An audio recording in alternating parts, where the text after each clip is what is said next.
The CEO left a voicemail. Don't come back. I have a 6-inch scar on my side from the day I saved Julian's life. Tonight, he used the hand I held in the ICU to toss my clothes onto a wet New York sidewalk. He told me he found someone who fits his world better. Fine. He wants a world without me? I'm going to give it to him. I just hope he realized before he locked that door that his company, his bank accounts, and even the medication keeping his body from rejecting my kidney, all have my name on the title. Julian, the clock starts now.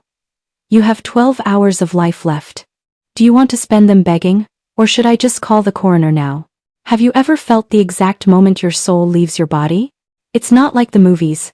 There's no bright light, there's no flash of memories. For me, it was just the smell of expensive Italian leather and the sound of rain drumming against the roof of a Maybach. I looked at Julian. His profile was sharp like it had been carved out of ice. 5 years. I had spent 5 years memorizing every line on that face. I had stayed awake through the nights he was shivering with fever, holding his hand while he waited for a miracle. I was the one who whispered, "You're going to make it," when the doctors told him to prepare for the end. And now he wouldn't even look at me. Julian? I whispered. My voice sounded small like a child lost in a storm. You aren't serious. You can't be. The apartment. My things. We were supposed to pick out the invitations tomorrow. He finally turned. But the man looking at me wasn't the man I loved. His eyes were cold, empty. The warmth I thought I had earned through sacrifice had been replaced by a clinical, corporate detachment. Evelyn, let's be adults. You were there when I was unwell.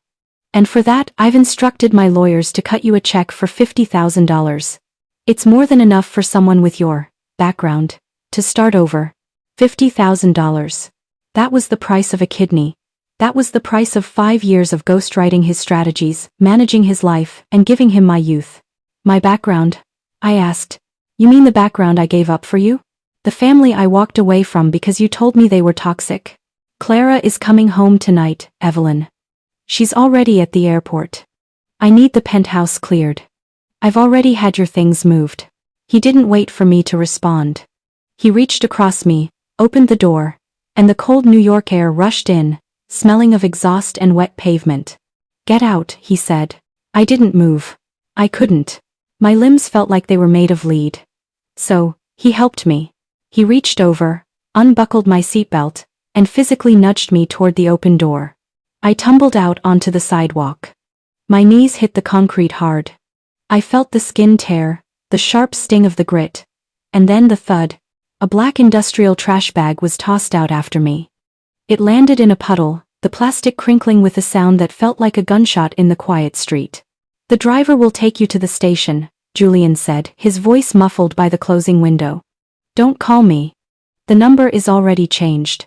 The Maybach pulled away, its red taillights bleeding into the rain like two angry eyes. I sat there, on the corner of Fifth Avenue, surrounded by millions of dollars of real estate, with my entire life packed into a bag meant for refuse. People walked by, shielding their faces with umbrellas, ignoring the woman bleeding on the sidewalk.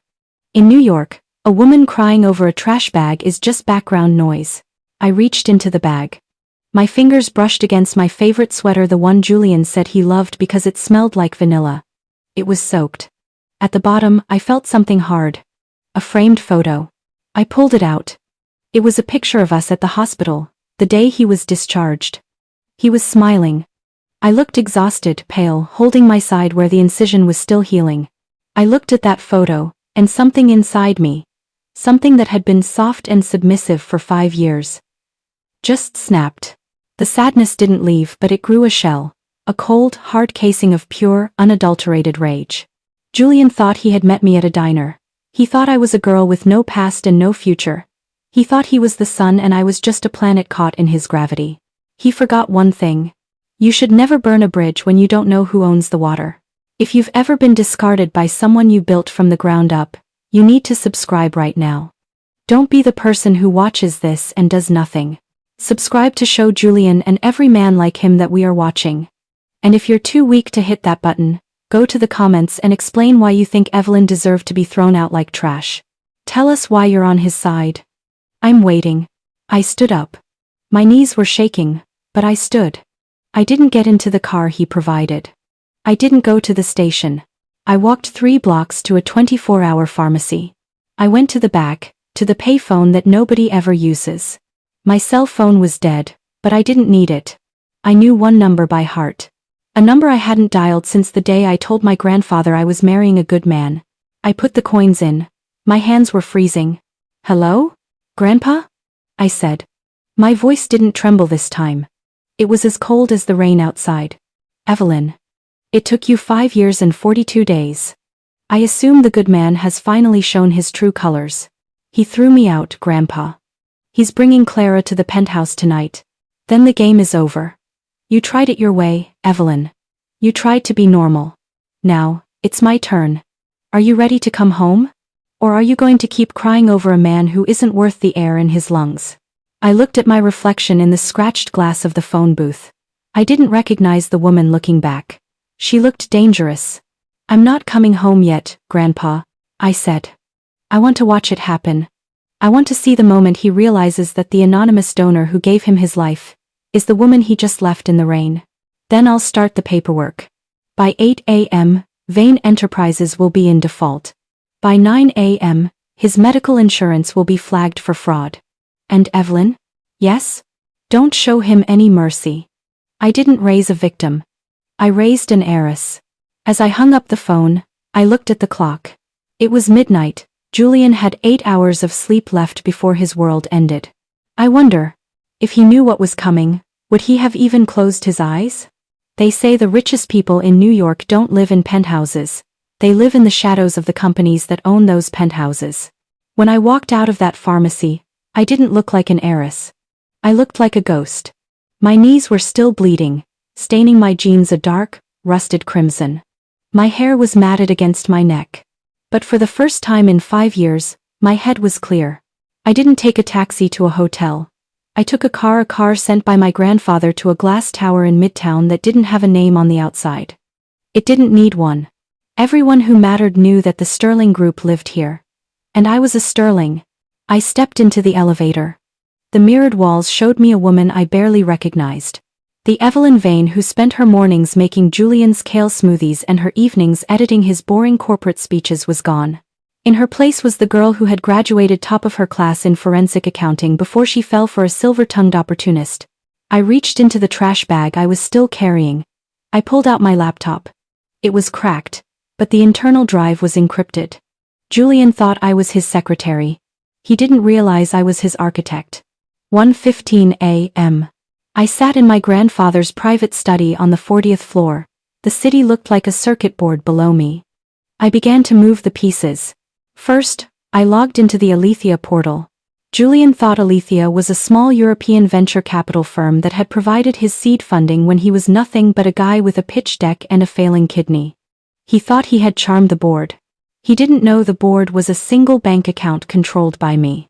I looked at the master agreement. Clause 14, Moral Turpitude and Vitality. It stated that if the CEO of Vane Enterprises engaged in actions that brought reputational or physical risk to the primary investor's interests, the credit line could be frozen instantly. I didn't just freeze it. I called the debt. $24 million. Due in 4 hours. Julian was currently in my bed his bed now, he claimed with Clara. He was probably sleeping the sleep of the redeemed, thinking he had finally upgraded his life.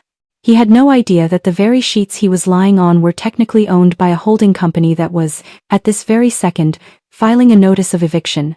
2:30 a.m. The silence of the office was interrupted only by the hum of the server racks. I felt a strange, cold peace. I opened the medical portal. This was the part that made my chest tighten. I looked at the records for patient height 82V. Julian. There it was. The transplant record, donor, anonymous. I clicked the de-anonymize request button.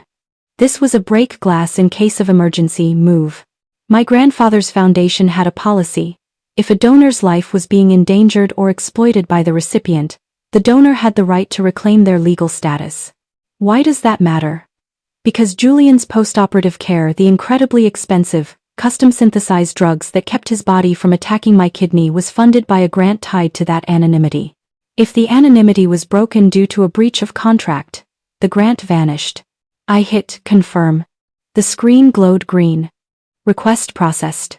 Think about that for a second. Every breath he took, every beat of his heart, every day he woke up without pain, it was all a gift from me. A gift he had just thrown into a trash bag on Fifth Avenue. I wasn't taking his life. I was just taking back my gift. 3:45 a.m. I watched the clock. The sun wasn't up yet, but the world was starting to wake up. The first shift of security guards at the Vane building would be arriving in 15 minutes. I sent one final email. Not to Julian. To the head of security at his building, a man whose daughter's tuition I had secretly paid when Julian refused to give him a raise. Subject: change of access. Message: as of 4 a.m. the lease for Suite 500 is terminated. Block all keycards associated with Julian Vane and Clara Thorne. If they attempt entry, treat them as trespassers. I closed the laptop. My phone, the new one my grandfather gave me, was sitting on the mahogany desk. It was silent. Beautifully, hauntingly silent. But I knew. In New York, the storm doesn't start with thunder. It starts with a shift in the wind. Julian's alarm was set for 6 a.m. He liked to start his day with a jog in Central Park before heading to the office to conquer the world. I wonder what he'll do when he realizes the world he conquered was just a rental. The sun began to bleed over the East River. The first call didn't come from Julian. It came from his chief financial officer. I didn't answer. I let it go to voicemail. Then came the second. Then the third. The wind had shifted. By 5:30 a.m. my phone began to vibrate so hard it nearly fell off the desk.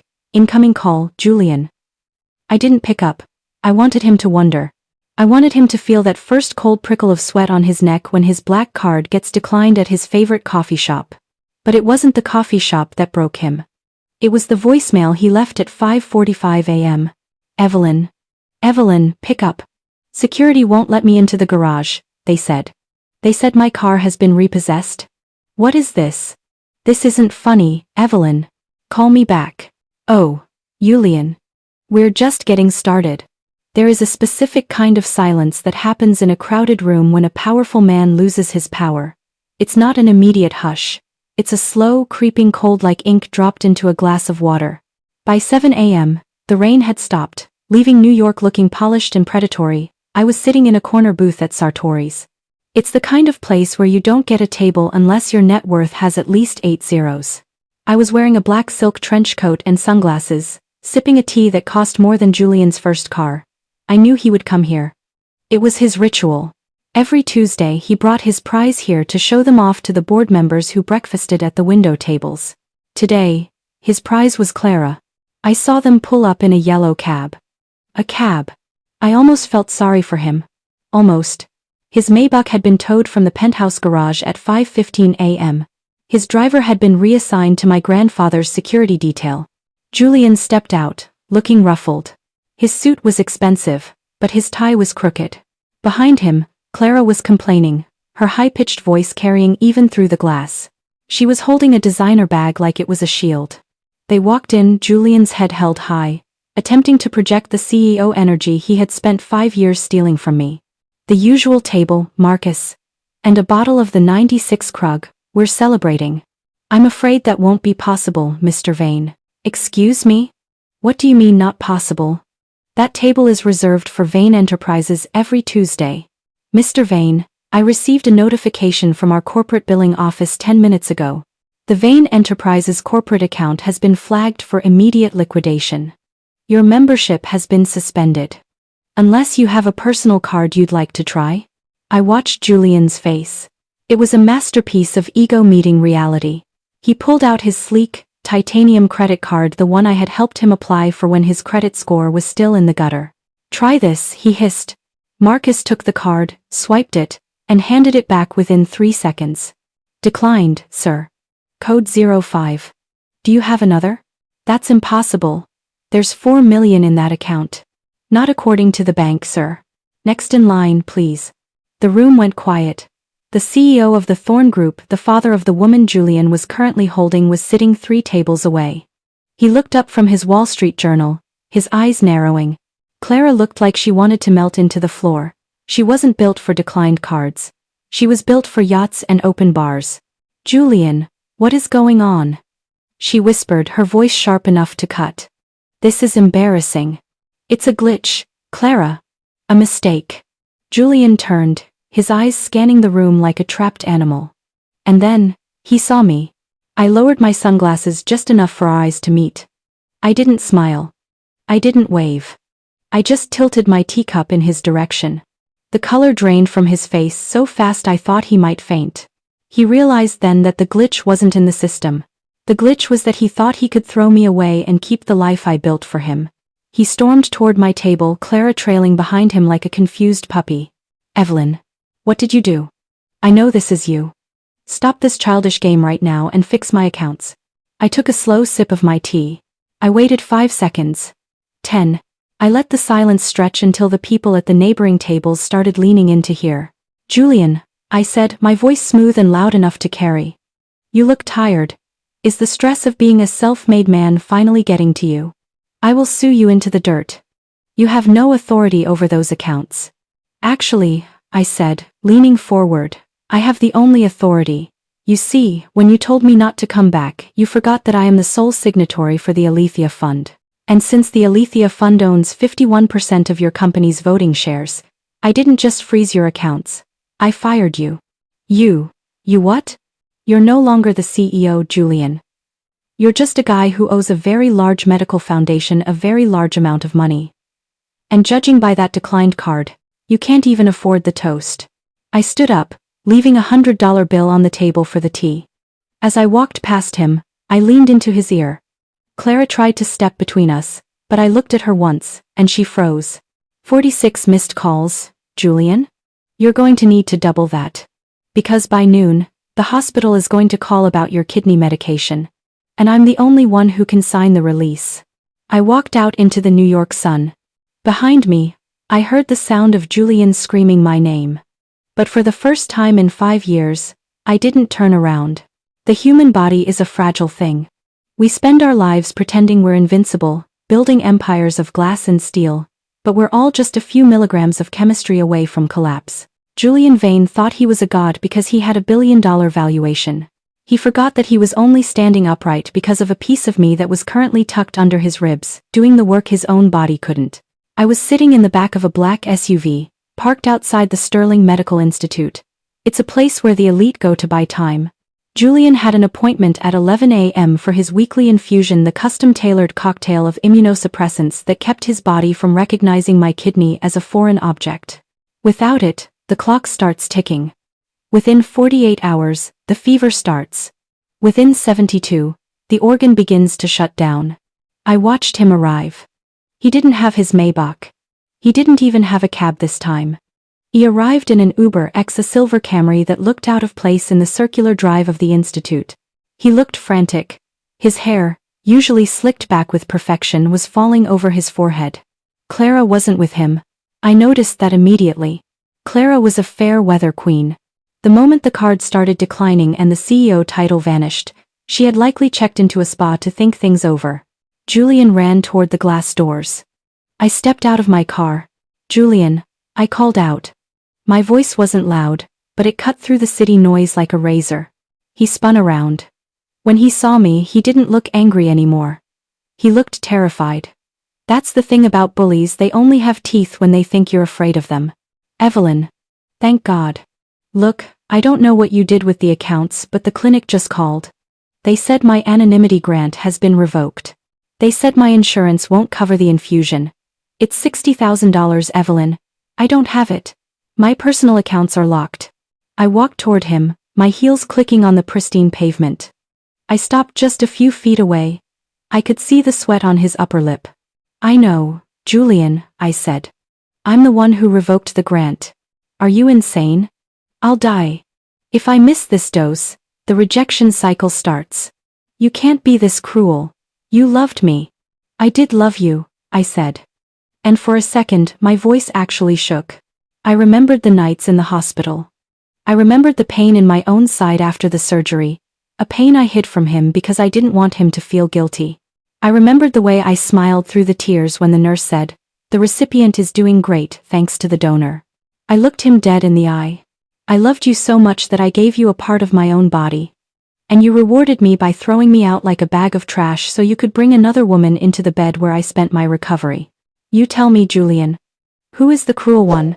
He reached out to grab my arm, but my grandfather's security team stepped in, a wall of muscle and dark suits. Julian flinched back. Please. Evelyn, please. I'll do anything. I'll sign whatever you want. Just let me get the medicine. I can feel it. My side. It's starting to ache. It wasn't aching. Not yet. That was just his guilt turning into psychosomatic terror. The medicine is upstairs, Julian, I said. It's sitting on the counter. But it doesn't belong to the anonymous foundation anymore. It belongs to me. Personally. I leaned in closer, so close I could smell the stale coffee on his breath. You told me not to come back. You told me you needed a woman who fits your world. Well, this is my world now. In this world, you are a patient with no credit and no donor. If you want that medicine, you're going to have to do something for me. Anything. Just name it. Go to the comments, I said, my voice dripping with irony. And tell everyone how it feels to beg for the life you tried to steal. No, I corrected myself. That's too easy. I want you to call Clara. Right now. On speakerphone. I want to hear her tell you how much she loves you now that you're a bankrupt man with a failing kidney. The phone rang. Once. Twice. 3 times. Julian's eyes were pleading with me. He wanted me to stop him. He wanted me to be the bigger person. But the bigger person had died on a rainy sidewalk in New York at 11:14 p.m. Julian? I told you not to call me. My father is furious about the restaurant scene. He's looking into exit clauses for the merger. It's just not a good time for us to be seen together. Clara. I'm at the clinic. I'm sick. I need help. I need you to come down here and, Julian, listen to me. I'm a thorn. We don't do sick. And we definitely don't do broke. Lose my number. The dial tone was the only sound left on the street. Julian's hand dropped to his side. The phone hit the pavement, the screen shattering. He looked at me, and for the first time, he saw the truth. He hadn't just lost his company. He hadn't just lost his money. He had lost his life. And I was the only one holding the keys. In the high-stakes game of New York power, everyone keeps a burn file. A collection of sins, secrets, and skeletons tucked away for a rainy day. Julian thought he was the only one with a vault. But I wasn't just his wife and his donor. I was his ghost. And ghosts see everything. I left Julian standing in the shadow of the medical institute, clutching his side as the realization of Clara's abandonment sank in. I didn't give him the medicine. Not yet. Justice isn't just about pain. It's about the truth. And the truth Julian was hiding was far darker than a simple affair. I returned to my grandfather's office. On the desk sat a black leather binder. This wasn't part of the Sterling Group's assets. This was something I had pulled from a hidden floorboard in his penthouse before the trash bag incident. Julian didn't fire me just because of Clara. He fired me because I was getting too close to the sublevel ledger. For 3 years, Julian had been skimming. Not from the company, but from the employee pension fund. He was using the money to fund his golden boy lifestyle, buying the very jewelry he draped on Clara with the retirement savings of the janitors and the secretaries who worked for him. And the worst part? Every digital signature on those transfers wasn't his. It was mine. He had spoofed my IP address. He had forged my digital key. He wasn't just discarding me. He was setting me up to be the fall girl for a federal embezzlement charge. He didn't want me out of the way. He wanted me in an orange jumpsuit so I could never tell the world where the bodies were buried. 3:15 p.m. The office door opened. My grandfather's lead investigator, a man named Elias who looked like he hadn't smiled since the 90s, walked in. We found it, Evelyn. The offshore bridge. He was planning to trigger the fraud alert tomorrow morning. Right after you were officially removed from the premises. By noon tomorrow, the FBI would have been at your door, not his. Narration. Deep breath. I felt a cold shiver run down my spine. If I had stayed, if I had begged for him to take me back, I would have been walking right into a trap that would have ended my life. He didn't just want to replace me. He wanted to erase me. Evelyn, I know you're listening. I'm at the lawyer's office. They're telling me there are discrepancies in the pension files. If you don't come fix this, I'm telling them it was you. I have the logs, Evelyn. I'll bury you. Even now. Even when he's dying for his medication, he's still trying to play the villain. He's still trying to use the very trap he built for me. But Julian forgot one fundamental rule of accounting. For every debit, there must be a credit. And for every lie, there is a trail. I picked up the desk phone. I didn't call the police. Not yet. I called the one person Julian feared more than the law, the chairman of the board of Vane Enterprises, a man who had lost $5 million of his own money in that pension scheme. Chairman Thorne? I said, using Clara's father's name. I think you and I need to have a conversation about your future son-in-law. And I have the original, unspoofed logs to prove who really signed those checks. 4:15 p.m. The sun was beginning to dip, casting long, skeletal shadows across the park. The trap was set. Julian thought he was sending me to prison. He didn't realize he was just building his own cage. I looked at the vial of medication sitting on my desk. You wanted me to be a placeholder, Julian? Well, now you're just a headline. There is a specific kind of arrogance that only a cornered animal possesses. Julian was bleeding out financially, socially, and physically, but his ego was a parasite that refused to die. He had called an emergency board meeting. He thought he could outrun the truth by being the first one to tell a lie. He had summoned the investors, the lawyers, and even the press to the Vane building lobby, claiming he had evidence of a massive internal fraud committed by a disgruntled former associate. Me. I watched from the tinted windows of my SUV as he stood on the marble dais in the lobby.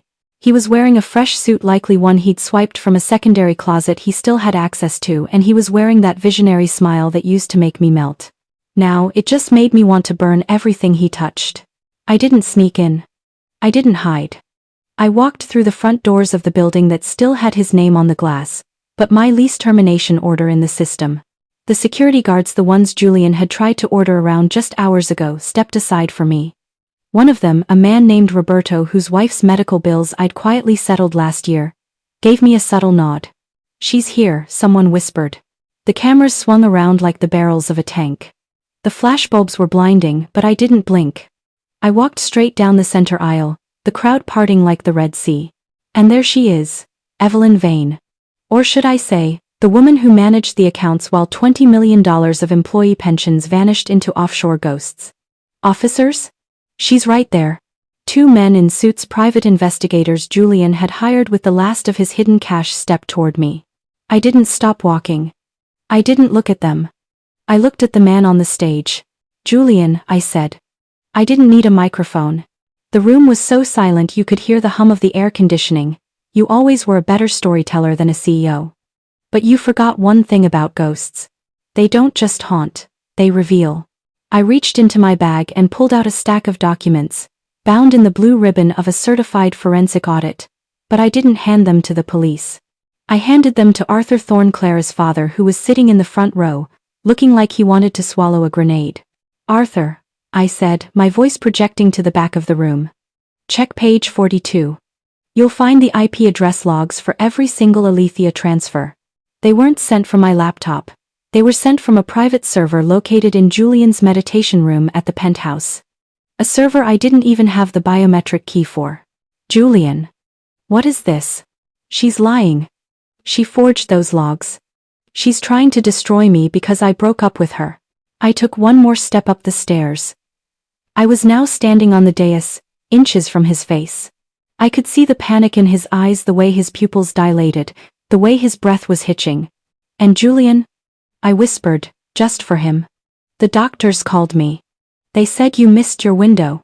The rejection markers are already showing up in your blood work. How does it feel to lose your company and your life in the same hour? He lunged at me. It was exactly what I wanted.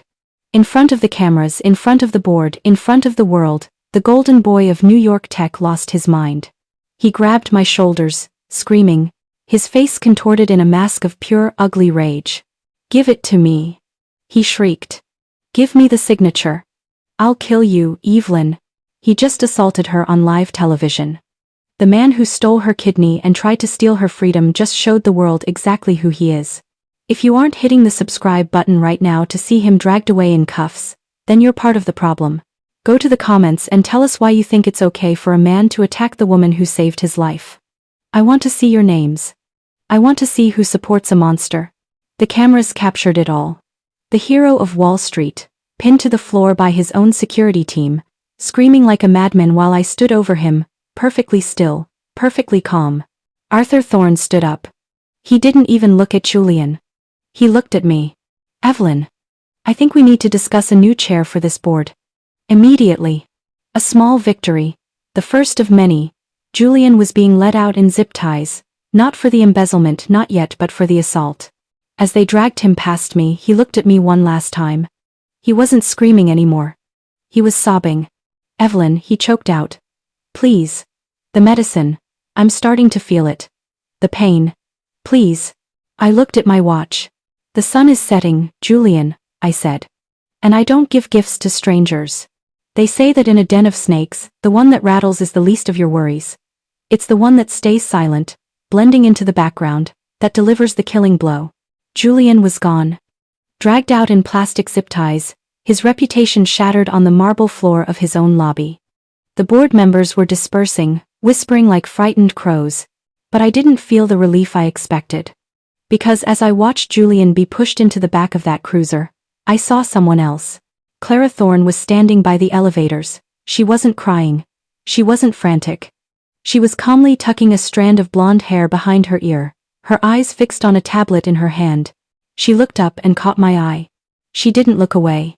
Instead, she gave me a smile, a slow, predatory curve of the lips that chilled me more than the New York winter ever could. I walked over to her. The lobby was nearly empty now, the janitors already beginning to buff away the scuff marks from Julian's struggle. He's going to jail, Clara, I said, my voice flat. And he's going to a hospital ward under guard. Your prince is officially a frog again. Oh, Evelyn, you always were so literal. You think this was about a wedding? You think I actually wanted to spend my life with a man who needs a cocktail of drugs just to keep his body from rotting? I froze.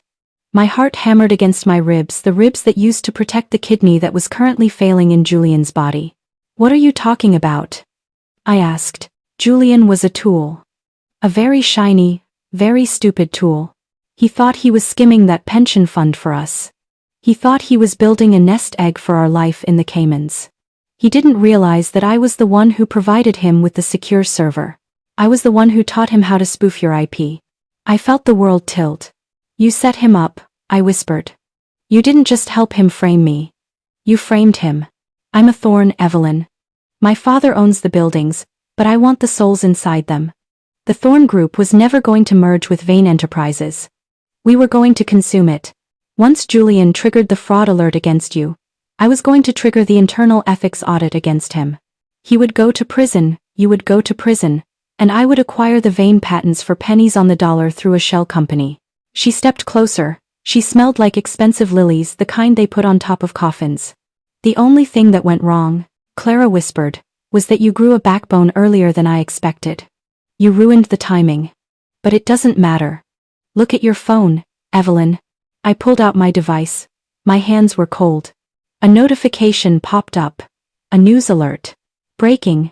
Anonymous tip leads to discovery of illegal medical experiments at Sterling Medical Institute. My father didn't know about my little side project. But he does now. And since you've tied your identity to that institute, since you admitted on camera that you control the medication, the authorities aren't just looking at Julian anymore. They're looking at the woman who is withholding life-saving treatment for personal revenge. The double cross. She hadn't just been Julian's mistress.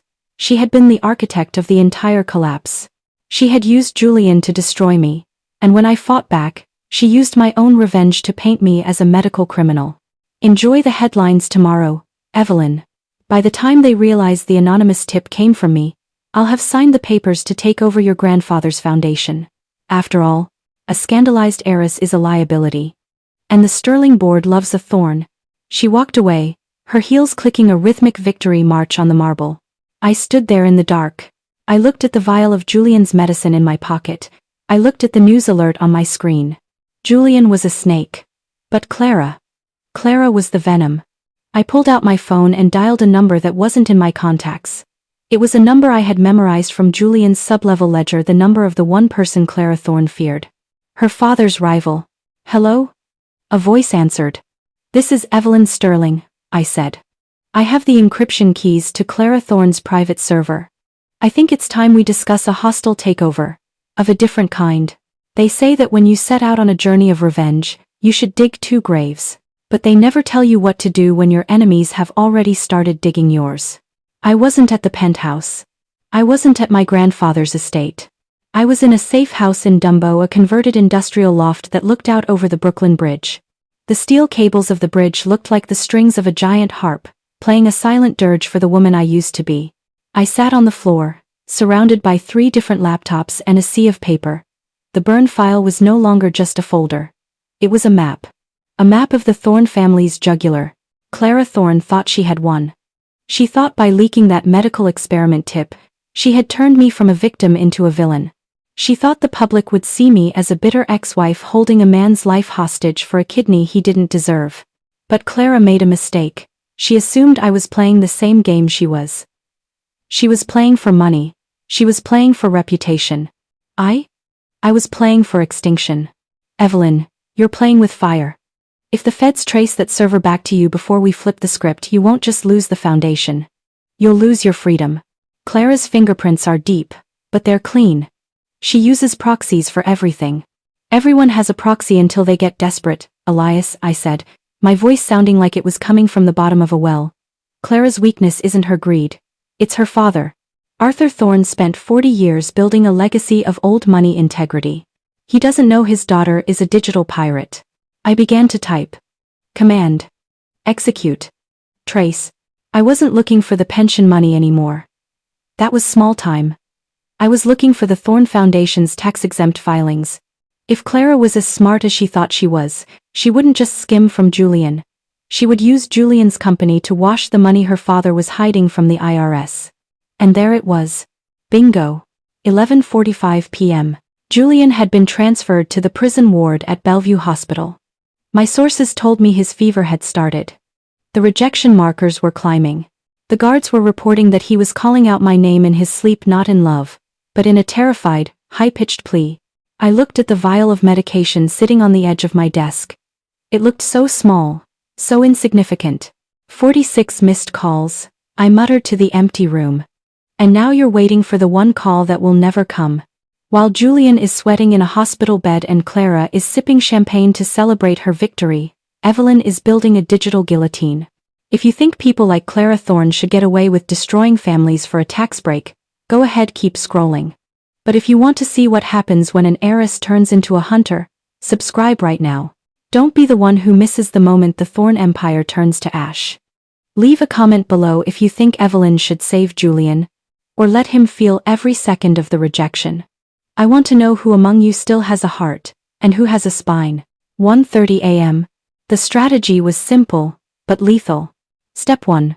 Release the unspoofed logs to the SEC, not the press. Let the regulators move in silence. Step 2. Leak the evidence of Arthur Thorne's tax evasion to his biggest rival, the man I had called earlier. Step 3. Wait for the 9 a.m. opening bell of the New York Stock Exchange. I reached out and touched the screen, right over Clara's face in a digital photo. You told me you don't do sick and you don't do broke, Clara, I whispered. By tomorrow lunch, you're going to be both. The plan was perfect, except for one thing, something I hadn't accounted for. As I prepared to hit send on the first packet of evidence, my phone vibrated. A text message from a blocked number. I know about the kidney, Evelyn. And I know what you did to the Alethea signatures 3 years ago. If you send that file, the world finds out you weren't just a donor. You were an accomplice. I felt the air leave my lungs. Someone else was in the room with us. Someone who had been watching from the very beginning. They say that in a war of shadows, the person standing right behind you is either your shield, or the one holding the knife. I looked at the text message on my phone. The blue light felt like it was burning my retinas. I know what you did to the Alethea signatures. My breath hitched. 3 years ago. When Julian was at his weakest. When he was dying, I had signed a document to keep the company afloat while he was in the ICU. It was a technicality, a legal gray area to save his dream. I did it out of love. I did it to keep the man I thought he was alive. But on paper, without the context of his failing health, it looked like forgery. It looked like I was the one who started the corruption. I stood up, my chair scraping harshly against the industrial floor. I looked at the door of the safe house. It was locked. The security cameras were active. Only one other person had the bypass code. Elias, I whispered. The shadows at the end of the loft shifted. Elias, my grandfather's most trusted investigator, the man who had held me while I cried when Julian was in surgery, the man who had helped me map out this entire revenge, stepped into the light. He wasn't holding a weapon. He was holding a glass of scotch. And his phone. You were always too emotional, Evelyn. That's the Sterling curse. You think this is a story about justice. You think you're the hero of a tragedy. You? It was you? You're the one who sent the text. Clara Thorne is a brat, but her father, Arthur Thorne, is a businessman. He realized hours ago that you were a cornered wolf. He also realized that I've been underpaid by your grandfather for 20 years. I felt a coldness spread from my chest to my fingertips. My kidney, the one Julian, had started to ache in sympathy. Or maybe it was just my soul withering. How much? I asked. How much was I worth to you, Elias? 10 million. And a seat on the new board once the Thorne-Vane merger finally goes through under the Thorne banner. All I have to do is make sure that burn file on your laptop never reaches the SEC. And in return, the evidence of your forgery from 3 years ago disappears. He walked toward the desk, toward the laptop that held the digital guillotine for the Thorne family. Evelyn, he said, his voice softening like a predator mimicking a mother's call. Step away from the computer. Let's just walk away. You have your health. You have your grandfather's name. Don't go to prison for a man like Julian. I looked at him. I looked at the man who knew every secret I had. You think I'm afraid of prison, Elias? I whispered. I've been living in a prison for 5 years. I lived in a prison of Julian's ego. I lived in a prison of my own silence.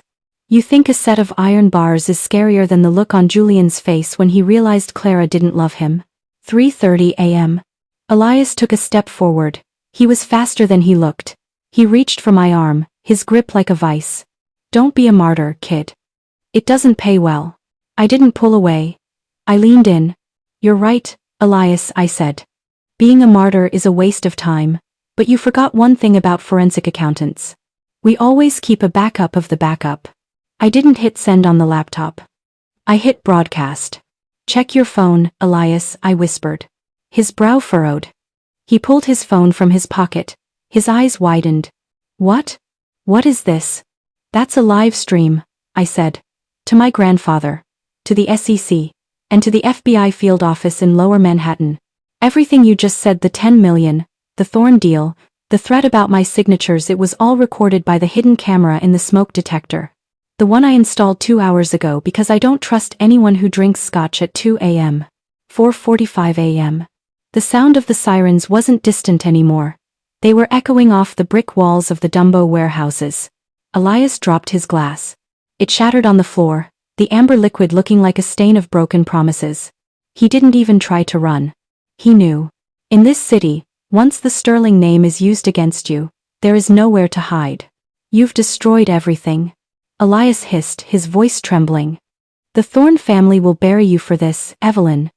You think Arthur Thorne will let you live after you've destroyed his daughter? I walked over to the window. The sun was just a thin, gray line on the horizon.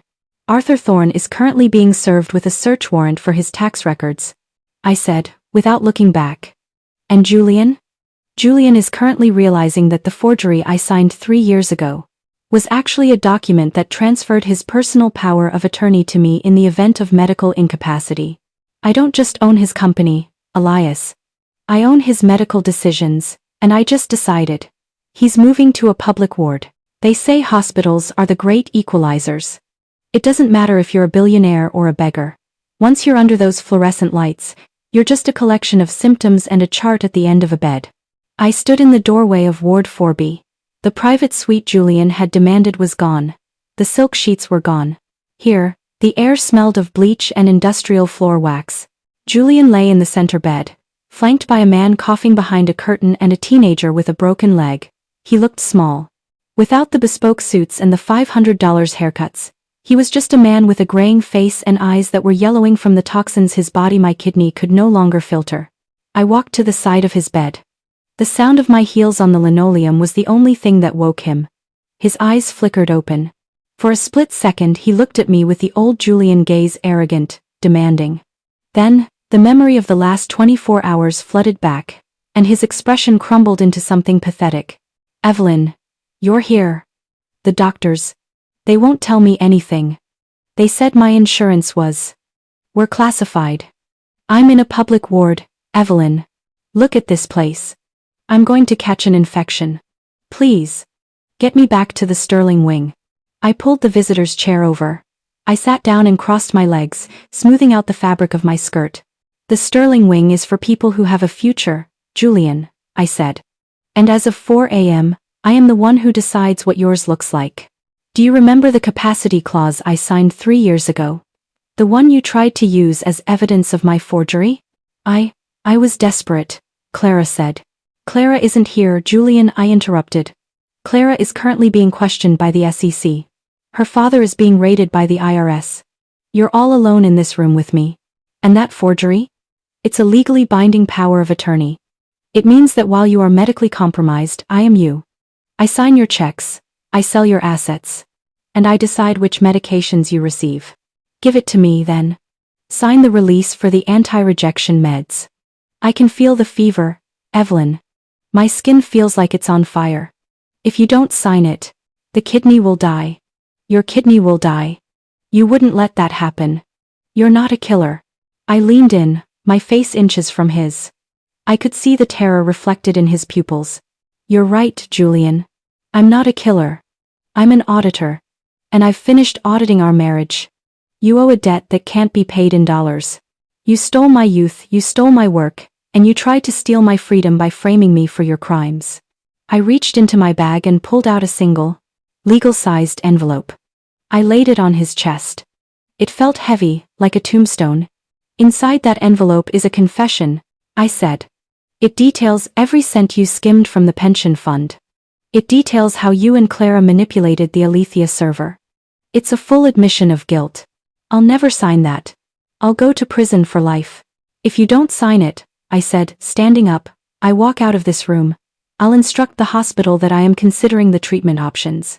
By the time I make a decision, say, in about 6 hours, the rejection cycle will be irreversible. You won't go to prison, Julian. You'll go to a cemetery. You're giving me a choice between a cell and a coffin. No, Julian, I whispered. I'm giving you exactly what you gave me on that rainy sidewalk. A trash bag. Only yours is filled with the remains of your reputation. The sound of the pen scratching against the paper was the most beautiful music I had ever heard. Julian signed. He didn't just sign once. He signed every page. He was sobbing, his chest heaving with the effort of a man who had finally realized that his golden boy luck had run out. I took the papers and tucked them neatly back into the envelope. I didn't look at him. I didn't offer a word of comfort. The nurse will be in with your infusion in 10 minutes, I said, walking toward the door. Evelyn? He called out, his voice a pathetic whimper. I stopped, my hand on the heavy metal handle. Does this mean? Do you forgive me? I turned my head just enough to see him one last time. Forgiveness is for the weak, Julian. I'm just settling the ledger. There is no silence quite like the silence of a federal holding facility. It's a thick, heavy quiet that smells of floor wax and desperation. Julian had signed his life away in the hospital. He was safe physically. His heart would keep beating, and my kidney would keep functioning, but only so he could spend the next 20 years staring at a gray wall. But Julian was only half of the rot. I walked into interrogation room 4. Clara Thorne was sitting there. She didn't have her designer lighting or her silk scarves. She was wearing a rough orange cotton jumpsuit that washed out her expensive tan. Her hair was greasy, pulled back into a tight, frantic ponytail. She looked like a ghost of the woman who had smirked at me in the lobby. I sat down across from her. I didn't say a word. I just placed Julian's signed confession on the table between us. I left it closed. You think you've won, Evelyn? My father's lawyers are already filing an injunction. This raid is a circus. By tomorrow I'll be at the Hamptons and you'll be back to being nobody. A placeholder, a footnote in my family's history. Your father isn't coming, Clara, I said. My voice felt like ice water in the cramped room. Arthur Thorne isn't worried about his daughter right now.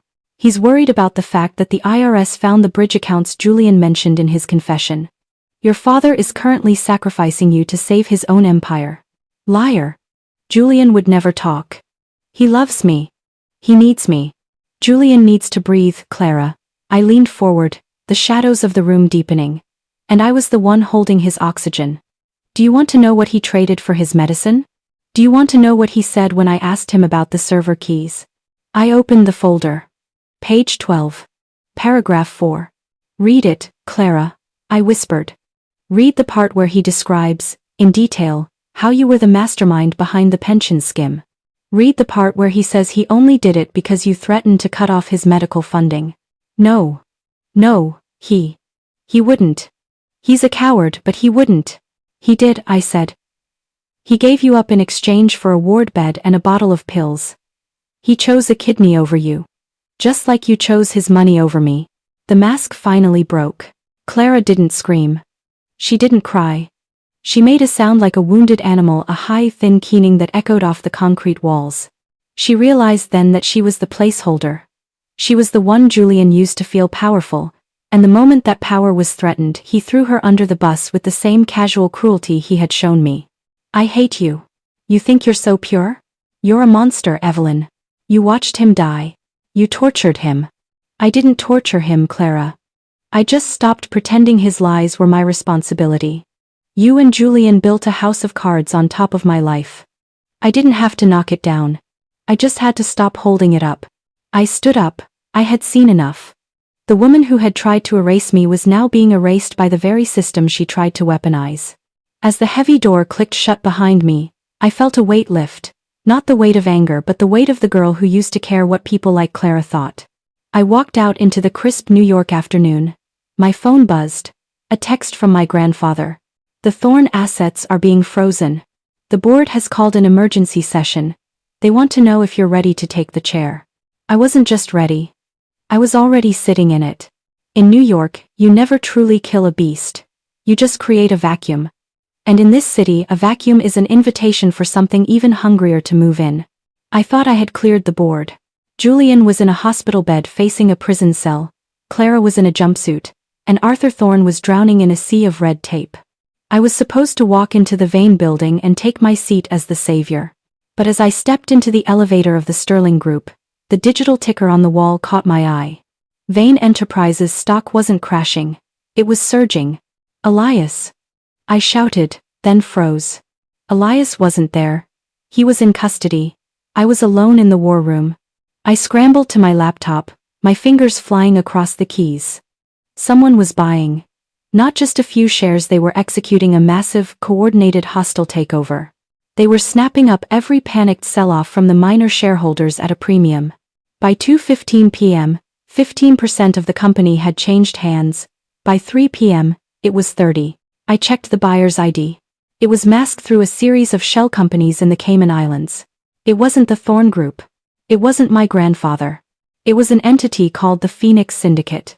Evelyn, someone has been waiting for this collapse. They didn't cause it, but they've been positioned to profit from it for months. They're using the chaos you created to bypass the board. If they hit 51% before the closing bell, your Alethea shares won't be enough to hold the chair. Who are they, Grandpa? Who has that kind of liquid capital? We're trying to trace the signatures, but Evelyn. Whoever this is, they aren't just buying a company, they're buying your debt. They just purchased Julian's medical liens from the foundation. They own his care now. Not you. I felt the blood drain from my face. My leverage. The one thing keeping Julian under my thumb, the power to decide his treatment, had just been sold out from under me. I looked out the window at the skyline. Somewhere out there, someone was laughing. Someone who had watched me dismantle Julian and Clara, waiting for the exact moment I was distracted by my own victory to steal the prize. 5 p.m., I received a single email. No subject. No body text. Just a PDF attachment. I opened it. It was a photo of the trash bag Julian had thrown onto the sidewalk. The one I had left behind. Next to it was a pair of surgical gloves and a note. You forgot to clean up the mess, Evelyn. A kidney is a terrible thing to waste. I realized then that this wasn't just a business move. This was personal. The phone on the desk rang. I didn't recognize the number, but I knew who it was. I picked it up. Who is this? I asked. You were a good ghost, Evelyn. But you were never meant to be the master. You've done the hard work of clearing out the trash. Now, the phoenix takes the throne. Don't bother coming to the board meeting tomorrow. We're classified. The same word the clinic used for Julian. I hung up. My hands were shaking, not with fear but with a primal white-hot fury. They thought they could use my own tactics against me? They thought they could treat me like a placeholder. They forgot one thing. I don't just know where the bodies are buried. I'm the one who dug the holes. Every family has a ghost. Not the kind that rattles chains, but the kind that lives in the margins of old photographs and the silences between dinner conversations. Julian always told me he was an only child. He told me his parents died in a tragic accident, and he was the sole survivor of the Vane legacy. It was a story that sold well, the self-made orphan of Wall Street. I believed it. I cried for him. I gave a part of my body to keep that sole survivor alive. But as I sat in the dark of the safe house, tracing the digital breadcrumbs of the Phoenix Syndicate, I found a death certificate from 20 years ago. A certificate for a Thomas Vane, Julian's older brother. The cause of death was listed as a drowning. But there was no body ever recovered. No funeral. Just a grieving family and a younger brother who inherited a trust fund that should have been split in two. 8:45 p.m. I cross-referenced the biometric signatures used to authorize the Phoenix Syndicate's stock purchases. They didn't match Julian. They didn't match Clara. They matched the DNA markers of the Vane bloodline. I felt the hair on my arms stand up. Julian didn't just fire me to be with Clara. He fired me because Thomas had reached out to him. Thomas had come back from the dead, and he didn't want a reunion. He wanted his half of the empire. Julian, in his cowardice, tried to frame me for the embezzlement to create a loss that would make the company look worthless to his brother. He was trying to hide the money from Thomas by pinning it on me. Julian. You idiot, I whispered to the empty room. You didn't realize that your brother wasn't coming for the money. He was coming for the throne. You're fast, Evelyn. Faster than Julian ever gave you credit for. I watched you at the clinic. I watched you in the lobby. You have the sterling fire in you. It's a shame you wasted it on a man who would have let you rot in a cell. Thomas, I said. It wasn't a question. The brother who was pushed off a yacht so a golden boy could have it all. Julian thought he killed me. But New York is a great place to hide if you have enough spite to keep you warm. You bought his medical liens, I said. You're keeping him alive just to watch him lose everything, aren't you?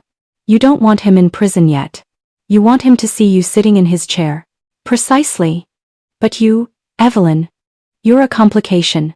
You own 51% of the voting rights through Alethea. I own the debt, but you own the voice.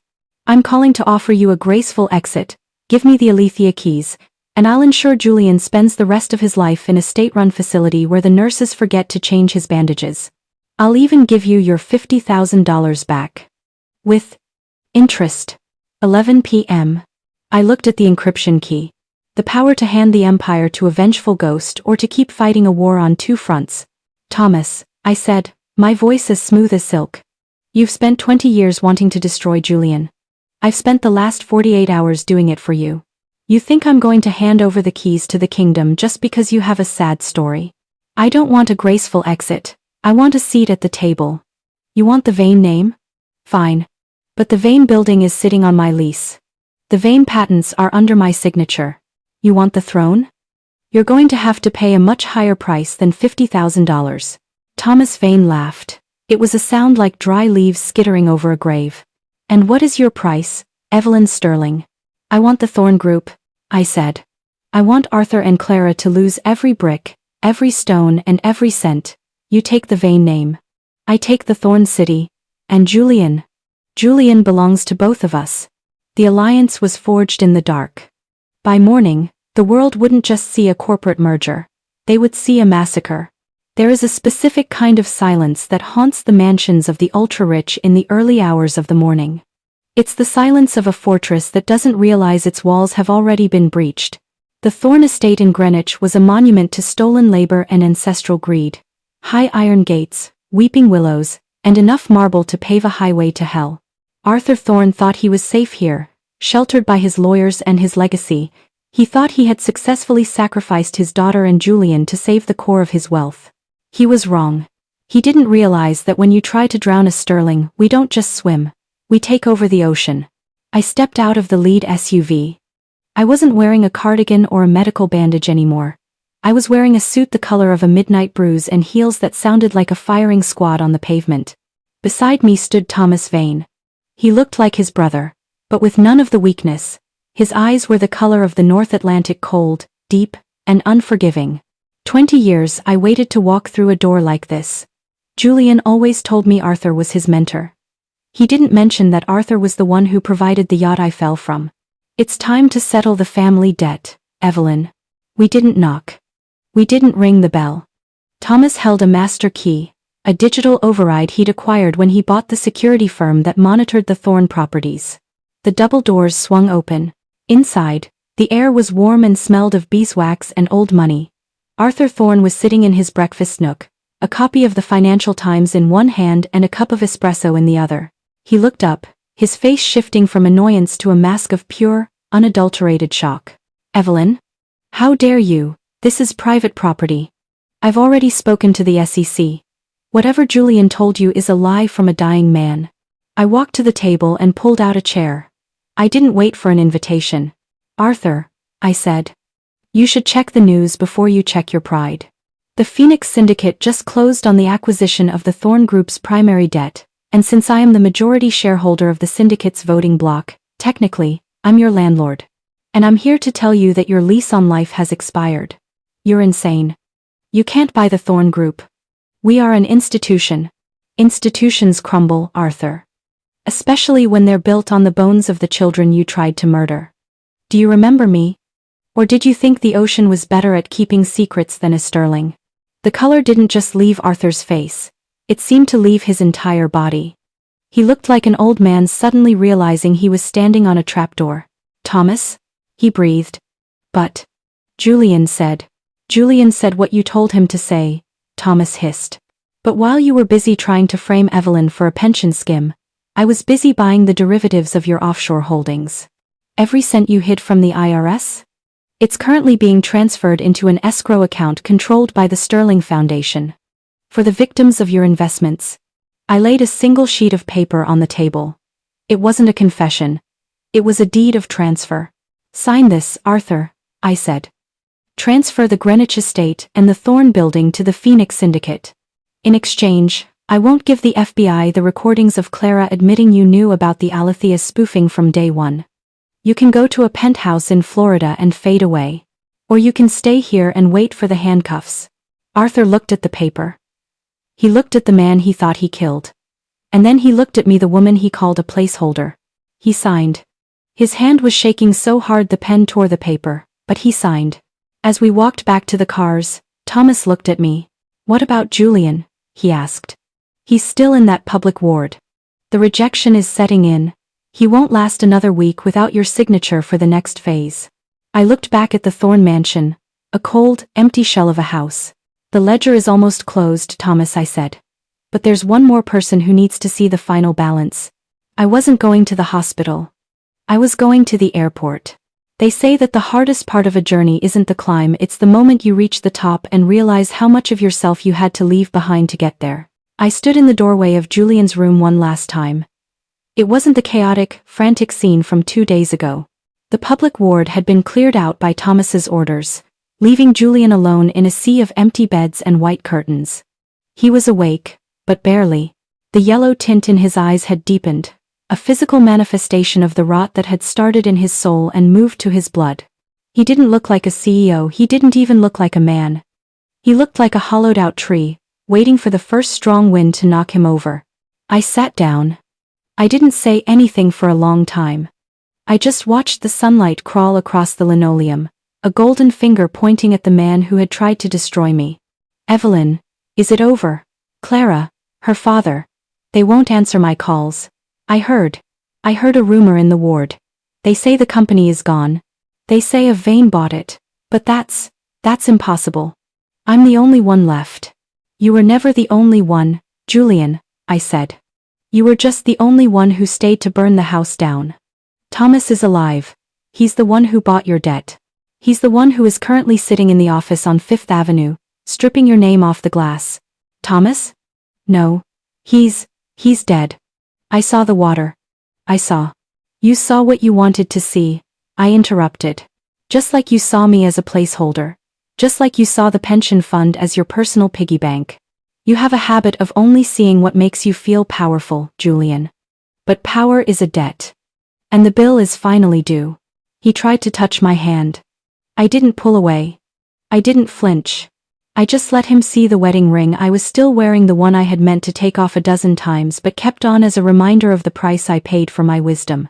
I signed the medical release, Julian, I said. You did? You're saving me? I'm saving the kidney, I corrected him, my voice turning to ice. I won't let a part of me die inside a man like you. You'll get your infusion. You'll get your strength back. You'll live. But you'll live in the state penitentiary. The confession you signed is already with the district attorney. Thomas has ensured that you won't get a private cell. You'll be just another number in a system that doesn't care about your vision or your legacy. Please, Evelyn, don't leave me there. I'll die in prison. I can't survive that. I'm sorry. I'm so sorry. The sorry should have come on that rainy sidewalk, Julian.